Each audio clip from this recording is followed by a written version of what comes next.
Assalomu alaykum azizlar. Bugun sizlar bilan quyidagi misol yechimini ko'ramiz.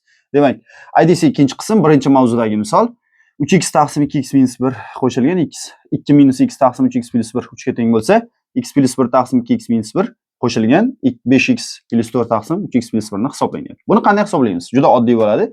Mana bu bizdan so'ralgan narsani qandaydir a deb belgilash kiritib turamiz o'rtoqlar. A deb belgilash kiritib turamizda. Endi e'tibor beringlar. Mana shu a dan 3 ni ayirib yuboramiz. Ya'ni pastdagi tenglikdan yuqoridagi tenglikni o'rtoqlar ayirib yuboramiz. Tushundinglar-a? Tenglikda bir taraf alohida ayriladi, ikkinchi taraf alohida ayriladi. Ketdik. Mana mahraj bir xillar o'zaro ayriladi. Demak, x plus 1 dan 3x ayriladi. X plus 1 ayrilyapti 3x. Mahraj ikkalasining ham bir xil, 2x minus 1. Plus mana bundan bu ayriladi. Mana mahraj bir xilki ikkalasini ayirib tashlayapmiz. 5x plus 4 dan ayiramiz 2. Qaranglar. 5x plus 4 dan ayrilyapti 2 minus x bor-ku, 2 ni oldi minus bo'ladi-da, x ni oldi o'rtoqlar plus bo'lib qoladi. Tushundinglar-a? X taqsim 3x plus 1. Nimaga plus bo'lishini hamma tushundi-ya? Xo'sh, mana bu 5x plus 4 dan buni ayiryapmiz. Mana bu minus, mana minus hisobiga plus bo'lib qolyapti. Xo'sh, bu tomoni a minus 3 bo'ladi. A minus 3. Ketdi. Endi e'tibor beringlar. X dan 3x ayrilyapti. Demak, 1 minus 2x qoladi o'rtoqlar. Demak, 1 minus 2x taqsim 2x plus 1 qo'shilgan. 5x bilan x qo'shilib ketadi, bu yerda 6x bo'ladi. 4 dan 2 ketyapti.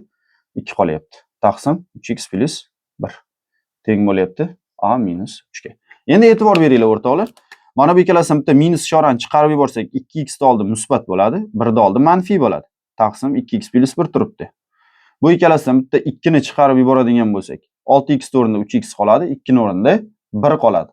Taqsim 3x plus 1 bo'lyapti. Xo'sh, 3x plus 1 teng a minus 3 ga. Endi 2x minus 1lar qisqaradi. Mana bu joyda sal adashib ketibmiz. Mana bu joyi ham minus ekan o'rtoqlar, uzr. Ikkalasi qisqaradi, 3x plus 1lar qisqaradi. Buni joyida demak minus 1 qolyapti. Mana minus, buni joyida 1 qolyapti. Qo'shilgan bu ikkalasi qisqarsa faqat 2 qolyapti. Teng a minus 3. Ikkalasi ayrilsa 1 qoladi, 3 bu tarafga plus bo'lib o'tadi. Demak, 4 teng a ga. Ya'ni bizdan so'ralgan mana bu a bor edi-yu, 4 ga teng bo'lar ekan. Tushunarli bo'ldi-ya hammaga?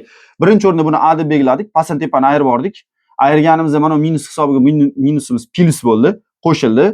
Bulardan bitta minus chiqardik, qisqartirib yubordik. Buni 2 ni chiqarib qisqartirib yubordik. Bunda minus 1, bunda 2 qoldi, ayrildi. 1 qoldi, 3 plus bo'libdi, 4 bo'ldi. Demak, javobimiz a teng 4. Ya'ni mana bu ifoda 4 ga teng bo'lar ekan. Xato va kamchiligi bo'lsa uzr so'raymiz. E'tiboringiz uchun rahmat.